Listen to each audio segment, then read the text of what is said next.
Notre prochain invité, on l'aime beaucoup. Bien, évidemment, tout le monde connaît son nom à Radio X. Il s'appelle Yann Sénéchal, votre conseiller.net ou du podcast Yann et Frank. Salut Yann. Écoute, ma belle, je suis content de faire partie de ton show. Excellent. C'était tellement gratuit, Yann. Tellement gratuit. Oh, wow. Je t'aime, Pat. Je pensais qu'on s'appréciait. J'étais sûre qu'on s'appréciait pourtant. Ah, il n'y a pas de problème, mon grand. Écoute. Incroyable. De femme à femme, en fait. C'est ça qui est exceptionnel dans ce cas-ci, c'est de femme à femme. Yann, j'en ai parlé pas mal hier. J'ai eu des invités aussi là-dessus, mais on dirait que j'avais envie de t'entendre, OK, sur le sujet qui fait si tant jaser au courant des dernières heures.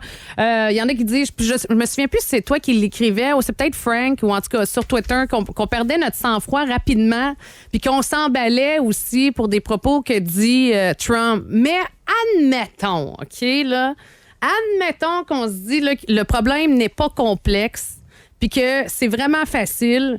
Voici la question, comme une question de référendum, OK? Donc, est-ce que oui ou non, on devient un 51e État? Toi, qu'est-ce que t'en penses? Non. Merci. Je suis pas tout seul. Ils sont durs, nos auditeurs. Ils sont durs. Ben, il y a toutes sortes de choses. Premièrement, tu sais, c'est très premier degré d'interpréter le 51e État comme si ça allait se faire. Puis il y a deux façons de le voir. Il y a une façon qui est pas trop pire, dans le sens que tu sais, c'est facile de s'imaginer ce serait quoi, par exemple, devenir américain demain matin. Fait que là, tu penses à notre argent de Monopoly qui est transformé en dollars qui se respectent. Tu penses à la frontière qui s'en va entre les deux pays, que soudainement, on pourrait travailler dans un autre État avec beaucoup de facilité sans remplir aucun papier. Évidemment, mets-toi dans la position d'un retraité qui présentement fait du 6 mois. Les gens pensent que les gens reviennent au Canada juste pour leur carte d'assurance maladie. C'est pas tout à fait vrai, là. La raison pourquoi c'est 6 mois, c'est qu'à partir de... Quand tu dépasses 6 mois, tu commences à être illégal aux États-Unis. Là. Tu deviens sans papier. Fait que c'est compliqué d'immigrer aux États-Unis. Fait que de dire 51e État pourrait exister, ça faciliterait ça. Fait que il y a une réflexion. Mettons que tu es un snowbird puis on te présente ça. Ça se peut que ta réflexion soit de dire, ben oui, pourquoi, où est-ce que je signe? Oui. On comprend l'idée, mais...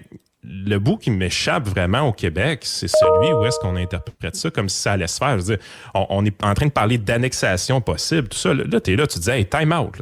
Là. Time out. C'est de l'hyperbole, les amis. C'est comme les chats et les chiens dans la campagne électorale. Là. Oui. C'est une caricature, c'est un meme. Le but, c'est de parler d'un sujet.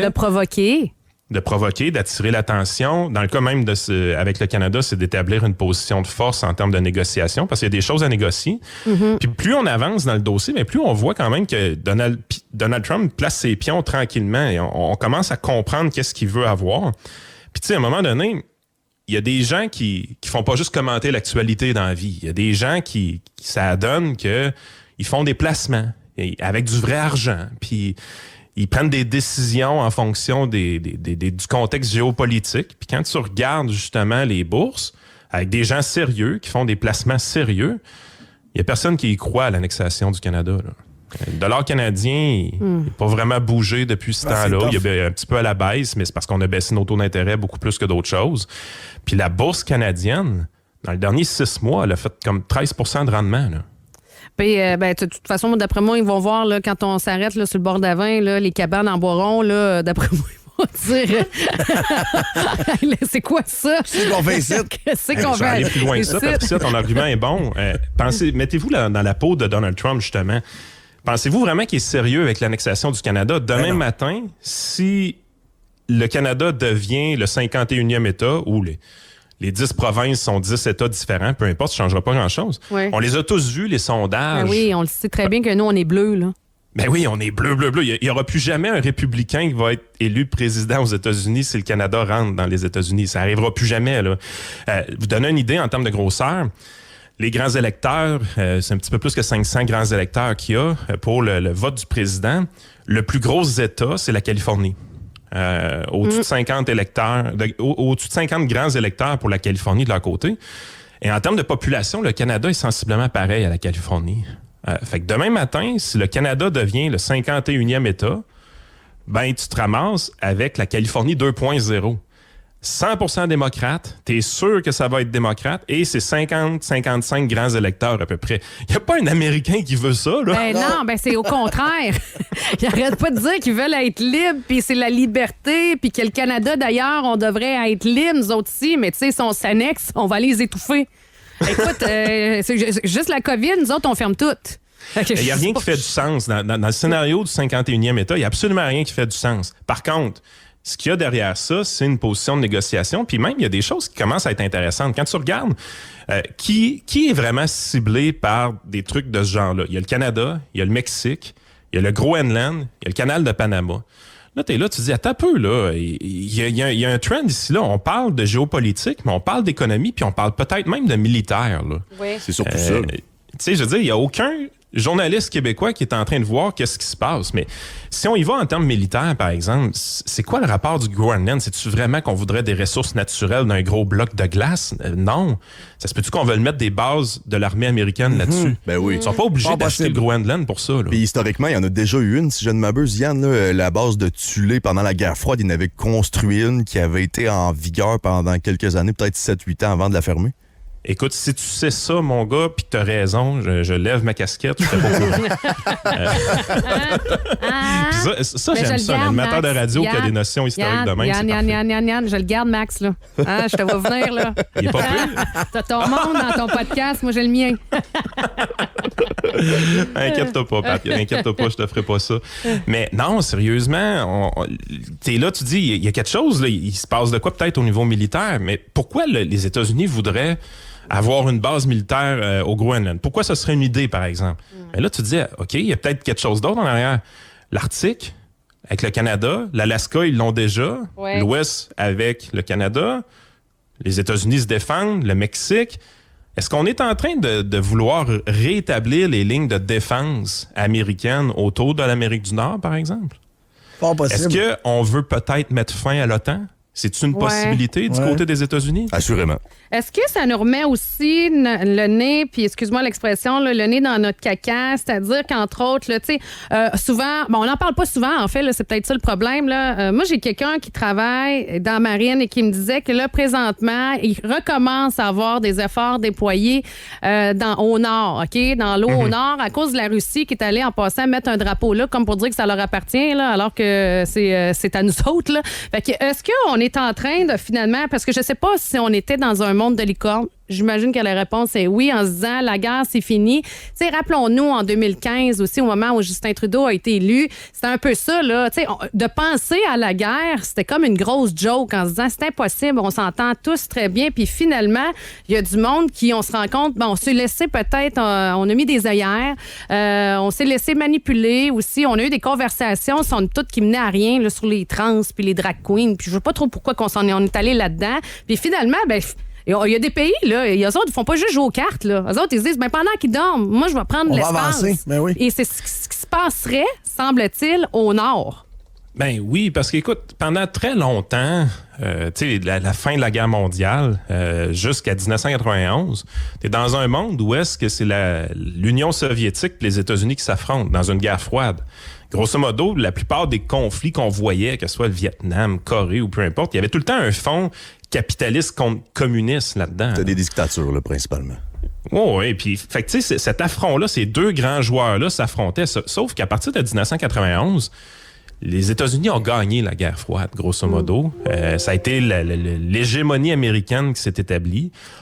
Une grosse police mondiale pour tout le monde. L'OTAN a pris de l'emphase. C'est l'OTAN qui était la sécurité du Canada, la sécurité des États-Unis. Et l'OTAN continue à prendre de l'expansion. Quand on est arrivé, le début de la guerre en Ukraine, c'est principalement parce qu'il y avait des négociations entre les pays de l'OTAN, les États-Unis, sous Biden, pour entrer l'Ukraine dans l'OTAN, peut-être. On commençait à y penser. C'est là que la Russie a décidé d'envahir l'Ukraine. Fait qu'à un moment donné, t'es là, tu te dis, du côté démocrate, le classique de l'expansion de l'OTAN, de continuer avec l'OTAN, était était ce qu'il voulait faire. Quand tu regardes Donald Trump, on l'a eu comme président pendant 4 ans déjà, ce qu'on remarquait, c'est qu'il était très peu intéressé à être la police du monde à ce moment-là. On voulait recentrer beaucoup vers les politiques intérieures des États-Unis, le discours du président américain. Moi, je pense qu'il veut continuer dans cette veine-là. Et je serais pas surpris de voir que les États-Unis laissent peu à peu aller le rôle de la police mondiale. Ce qui a changé aussi au fil du temps, c'est l'ascension de la Chine. La Chine est devenue de plus en plus une puissance mondiale. On va être en paix avec la Chine tant et aussi longtemps qu'on va avoir une relation commerciale et économique avec eux. Il y a une interdépendance présentement entre la Chine et les États-Unis qui font en sorte que les deux géants se frappent pas un et l'autre. Mais si la Chine continue à monter, on pourrait avoir une confrontation un jour. Fait que là, tu sais, la vieille guerre avec l'OTAN, la Russie, l'Union soviétique, ça appartient beaucoup au passé. Là, ce qui s'en vient, c'est beaucoup plus la ligne pacifique avec la Chine qu'il va falloir commencer à penser. Puis deux mondes qui vont se définir au niveau des relations économiques. Dans le fond, si vous vous mettez dans le pot de Donald Trump, il a l'air d'un protectionniste, il a l'air d'un gars qui veut utiliser beaucoup les tarifs pour obtenir ce qu'il veut. Mais on a quand même avantage à être dans le bateau américain. On veut avoir un libre-échange avec les États-Unis. On veut avoir une circulation de l'économie. Puis ça, c'est vraiment important. Il faut protéger ça comme Canadien. Mais c'est vrai que la Chine est devenue un joueur incontournable. Puis depuis qu'elle déploie son plan de 100 ans, là, on parle de Taïwan. Même s'ils ont des relations économiques qui sont en bonne et due forme convenables, Taïwan vient un peu mettre un flou là-dedans. Les attaques de hacking qui sont faites aux États-Unis aussi. South Typhoon, on n'a pas parlé beaucoup, mais ils ont essentiellement hacké AT&T et Vericom au cours des derniers mois. Ils ont hacké la trésorerie américaine il y a 2 semaines. Et tout ça mélangé aux BRICS, ça fait en sorte qu'on comprend un peu le désir d'indépendance de Trump de sortir de l'OTAN parce qu'ils sont en train de forger une alliance mondiale qui prend de plus en plus d'ampleur. Trouves-tu ça étrange qu'on n'en parle pas assez du BRICS? Ben écoute, c'est parce que c'est un écran de fumée, c'est toujours plus intéressant de parler de chats, de chiens et de 51e État, probablement. Exact. Il y a des pions sur l'échiquier mondial qui sont réellement en train de bouger. Puis, tu sais, le Québécois moyen pense que Donald Trump est un imbécile, pense que le gars est sénile. Même Normand Lester, ce matin, voulait qu'on lui offre des soins psychiatriques. Oui, ouais. Ben, mais là, c'est normal. Normalement, on va ajuster à Moumoute, là. Il y a quelque chose qui marche pas dans ton discours. Mais je pense qu'il faut passer à côté de Normand Lester, là, parce que je pense que ça fait longtemps que la Moumoute est déplacée. Oui, la Moumoute est à côté de la traque. Ça paraît, hein? Lui, il fait en sorte comme si on le savait pas. Oui, déjà travaillé avec, là, c'est un petit snow roll. OK. Oui. Mais tu sais, je pense que les Québécois, le meilleur conseil que je pourrais leur donner, c'est sortir de votre paradigme dans lequel vous pensez que Trump est un imbécile, OK? Accordez-lui un quotient intellectuel un petit peu plus élevé que ça, puis vous allez comprendre que finalement, derrière les hyperboles, derrière les mimes, qui est le moyen de communication du 21e siècle, là, c'est 2024, 2025, communiquer avec des mimes, là. Derrière tout ça, il y a de la géopolitique qui se passe et le Canada est un partenaire des États-Unis, va toujours être un partenaire des États-Unis. On est extrêmement interdépendants un et l'autre. Puis c'est une négociation qui se passe présentement. Là, au début d'une négociation, les deux parties sont en train d'établir leur position de force, si on veut. Exact. Donald Trump y parvient facilement et nous, notre premier ministre a démissionné. Oui, c'est ça.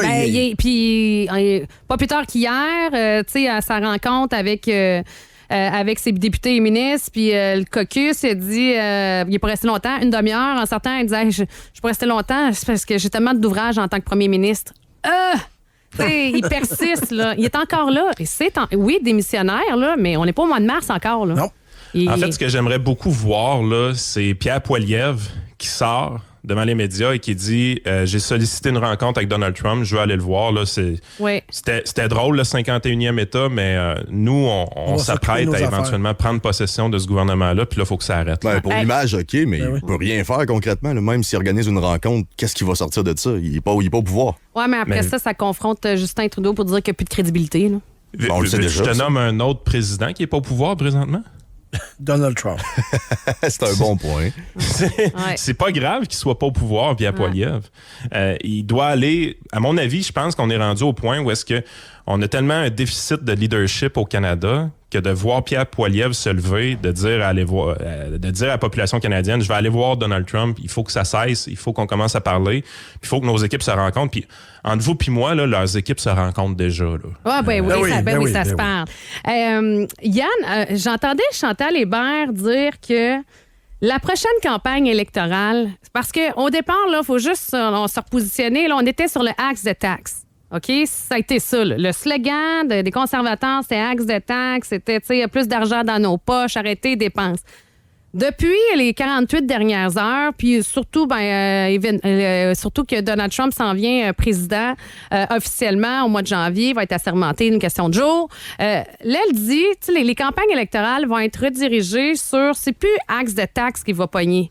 En fait, on va s'obstiner sur qui est le meilleur candidat pour affronter Donald Trump. Puis, elle, ce qu'elle prétendait, c'est que c'est du jamais vu, ça, un type de campagne électorale comme ça, de dire, c'est pas, je vais pas vous vendre ma salade pour ce que je peux faire mieux pour vous. Je vais vous vendre ma salade pour dire que moi, je suis le meilleur pour défendre les intérêts du Canadien face aux États-Unis. Tu penses-tu pareil que l'enlignement va bifurquer vers ça? Écoute, ça fait tellement bizarre d'entendre le nom de Chantal Hébert. Moi, je fais des podcasts avec Frank, je suis habitué à Chantal Trudeau. Oui, mais... je le sais. C'est semblable. Mais quand même, somme toute, même si c'est Chantal Hébert, puis je comprends le lien, là, souvent, on a l'impression qu'elle défend Justin, mais je trouvais quand même là, que c'est vrai qu'on n'a pas envie d'entendre un axe de taxe. On a envie de voir quelqu'un qui se tient debout pour nous représenter. C'est pour ça que je pense que Pierre devrait tout de suite envisager une rencontre avec Donald. Mais en bout de ligne, l'élection canadienne, présentement, ça s'enligne pour être une des élections les plus plates de l'histoire. Là. Je veux dire, elle est cannée, cette élection-là. Oui, moi, je ne vois pas comment les Canadiens pourraient ramener les libéraux au pouvoir. Et je ne verrais même pas pourquoi Jagmeet Singh, qui, grosso modo, a rubber stampé toutes les décisions de Justin Trudeau depuis 3 ans et demi, comment ce gars-là pourrait se faire élire aussi. Là. Je veux dire, c'est impossible. En tout cas, si jamais ça arrive, ça va être un revirement de situation absolument inexplicable. Mais tout le monde prend pour acquis que cette campagne électorale-là, Pierre Poilievre va jouer la trappe puis va gagner l'élection. Ron-Marie. Hey, j'ai envie, le garde, je le fais, là, plein de questions en rafale de même, la gauche puis à droite. Là. Hier, j'ai eu Maxime Bernier, OK? Évidemment, Maxime Bernier, il est parti du Parti conservateur pour fonder son propre parti, OK? Puis s'il y a bien un gars, puis ça, c'est vrai, là, on va le donner, là. Lui, il a été magané là, par les médias, puis peut-être aussi qu'il a couru après, je ne sais pas, faites votre propre opinion, là. Mais il dit, tout ce que j'ai parlé, on m'a pris pour un cave, puis aujourd'hui, tout arrive. OK? Fait qu'il dit, j'avais quand même, somme toute, raison. Lui, là, puis Pierre Poilievre, là, OK, sont pas copains de ce que j'en comprends. Donc, on oublie ça, Maxime Bernier, de retour avec le Parti conservateur, parce qu'il dit que le Parti conservateur, là, dans le fond, là, c'est de très grand communicateur. En fait, c'est l'adjectif qu'il a donné à Pierre Poilievre. C'est un grand communicateur, mais dans le fond, c'est du pareil au même. OK? Grosso modo, là, c'est pas mal ça qu'il a dit. Toi, qu'est-ce que t'en penses? Tu penses-tu que Pierre Poilievre, puis ça, c'est ma plus grande peur, parce que dans la vie, là, quand on met tous nos espoirs sur un seul homme, maudit qu'il est obligé de se commettre, hein, parce qu'après ça, on est fâché puis déçu, puis déjà que la politique nous pue au nez, puis déjà qu'on le sait qu'il y a des ententes, puis en plus, je t'ai donné de l'argent, fait que ça, on s'attend un retour du balancier. C'est une joute, là. C'est un jeu, il y a une game, là, tu sais, puis tu dois être loyal à tel, pas loyal à tel, etc., etc. Est-ce qu'on met trop d'espoir en Pierre Poilievre, puis que finalement, on va se rendre compte que ça va être, probablement que ça va être mieux. Je peux pas croire, on peut pas faire pire. Mais écoute, on a-tu trop d'espoir? Il y a 2 choses là-dedans dans ta question. Je vais commencer avec la première partie pour Maxime Bernier. Maxime Bernier est complètement dans le champ sur cette histoire-là, dans le sens que Andrew Scheer était chef conservateur et le parti de Maxime Bernier montait. Principalement parce que Andrew Scheer avait un discours qui était très, dans le jargon, on dit Red Tory, donc un conservateur rouge. On essayait de séduire l'électorat du centre énormément. On sait ce qui s'est passé, par exemple, avec la gestion de lait, puis l'UPA, ainsi de suite. Puis le caucus québécois de conservateurs est principalement constitué de Red Tory. Fait que pour les Québécois, là, des Red Tory, c'est ce qu'on voit tout le temps. Quand vous voyez un conservateur à télé, quand vous voyez un Gérard Deltel ou encore pire, Dominique Vien, ces gens-là pourraient avoir le jacket libéral puis ça passerait, là. Il n'y a pas du grand conservatisme à l'intérieur de ces personnes-là. Mais ça, c'était la sauce un peu Andrew Scheer et Erin O'Toole également. Ces deux dirigeants-là conservateurs essayaient toujours d'aller très vers le centre et de séduire les lecteurs qui étaient borderline en train de voter pour les libéraux. Il n'a pas mis des talons rouges, là. Il n'y a pas cette histoire-là des talons, en tout cas. Écoute, je me rappelle plus, mais je sais que ça a été testé, la stratégie ultra-centriste, ultra-quasi-libérale, donc la stratégie Red Tory avec ces deux chefs-là. Et ça a complètement échoué. Et la principale raison pourquoi ça a échoué, c'est que le parti de Maxime Bernier montait dans les sondages. Sous Erin O'Toole, à un moment donné, si je me rappelle bien, le Parti populaire du Canada de Maxime Bernier était à 13 ou 14 % dans les sondages. Donc, le narratif de Maxime, à ce moment-là, était adéquat. Seule affaire, c'est que quand Pierre Poilievre a réussi avec son équipe à tasser Erin O'Toole et à prendre possession du parti, le discours a complètement changé. Et là, il n'y a plus personne au Canada qui pense que Pierre Poilievre est un Red Tory. C'est un vrai conservateur de l'époque de Stephen Harper. C'est vraiment ce dont le Parti conservateur avait besoin, qui respecte les engagements de centre-droit d'un parti conservateur, qui essaie pas de séduire l'électorat libéral, qui essaie juste de séduire l'électorat conservateur, qui s'occupe de ses roots, de sa racine. Et ce qu'il prouve, c'est le fait que le Parti populaire du Canada de Maxime Bernier est retourné dans les bas-fonds, dans les sondages. C'est plate à dire pour Maxime, mais c'est ça. Mais il est utile, Maxime. Il est utile parce que quand le Parti conservateur erre, qu'est-ce qu'on voit? C'est que le Parti populaire remonte dans les sondages. Donc, si éventuellement Pierre Poilievre commence à changer de direction, la première chose qui va arriver, c'est que le parti de Maxime Bernier va recommencer à monter dans les sondages. Parce que les électeurs canadiens conservateurs, ils ont cette option-là pour envoyer un message. Puis en même temps, ben ça sert aussi des fois pour repositionner ton parti. Là. C'était au même principe que, puis l'exemple était bon, là, d'Elisabeth May qui est pas, dont le parti n'a pas d'élu, mais qu'on réussit, puisqu'on lance comme ça des fois à propos des pas des règles, mais des demandes climatiques à propos de l'environnement, puis que d'autres partis reprennent au bon. Fait que non, t'as pas d'élu, mais au moins, tu sais, quand même, t'as des idées que tu mets en place, puis les autres vont se l'approprier. Fait que ça crée du mouvement.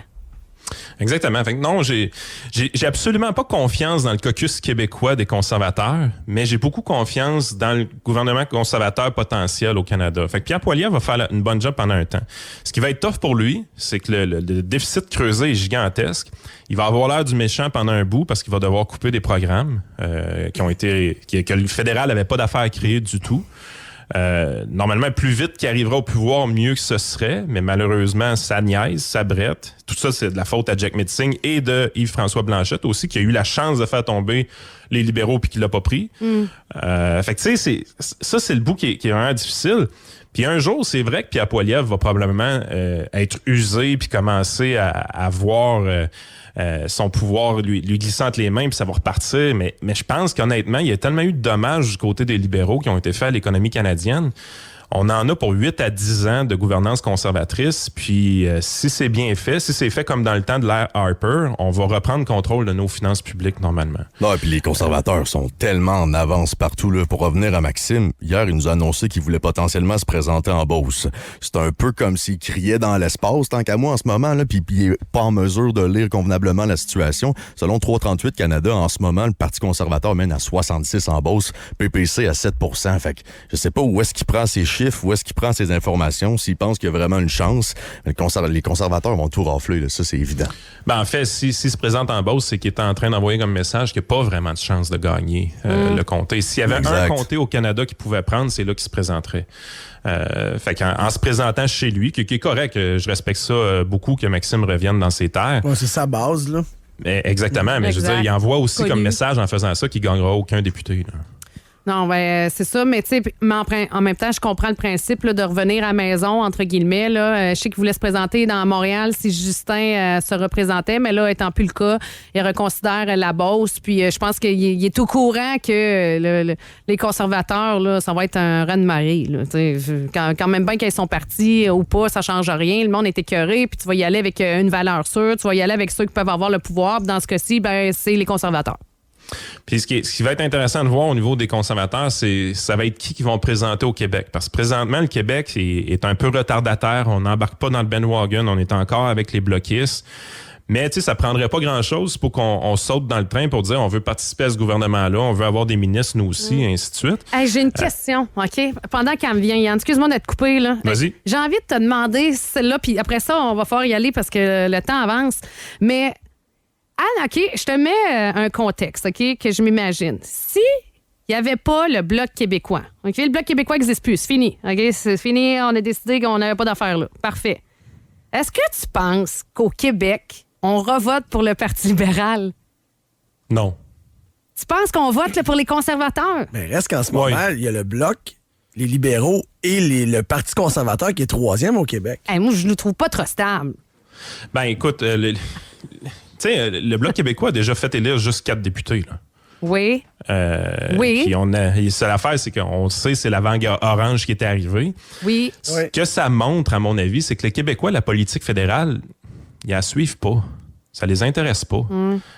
On vote pour le Bloc parce que c'est un vote par défaut. Parce que c'est notre devoir de citoyen d'aller voter. Mais c'est pas la politique qui nous intéresse le plus au Québec, malheureusement. Puis le Bloc nous permet de pas vraiment participer. Quand on est arrivé avec Jack Layton, quand il était malade, puis on le trouvait sympathique, on le trouvait cool, on a failli flusher le Bloc au complet parce qu'on trouvait, hey, on a trouvé une option sympathique. Puis, mais c'était niais un peu, là. Il y a personne qui avait lu le programme du NPD. Il y a personne qui était en train de réaliser que c'était des communistes qu'on voulait mettre au pouvoir, là. Ah ouais. Solidement, bon. Il y a personne qui s'est rendu compte de ça, là. Non, parce que le gars, il moi, avait, à mon avis, il avait un si le visage Bloc sympathique. québécois disparaît demain matin, la bonne nouvelle, c'est que les Québécois seraient peut-être obligés de suivre la politique fédérale, de s'y intéresser et de faire des choix un peu plus éclairés. Mais en ayant la possibilité de voter pour le Bloc, ben c'est comme Ça devient par défaut. C'est un vote par défaut, exactement. Mais au moins, on a François Legault, donc nous, on peut se considérer chanceux. Là. Il nous fait dire que tout est beau. On garde la tête froide au Québec. On garde la tête froide. Yann Sénéchal, un gros merci. On suit ton podcast Yann and Frank et on peut te trouver facilement sur les Twitter de ce monde. Merci, Yann. Yes, salut. Salut.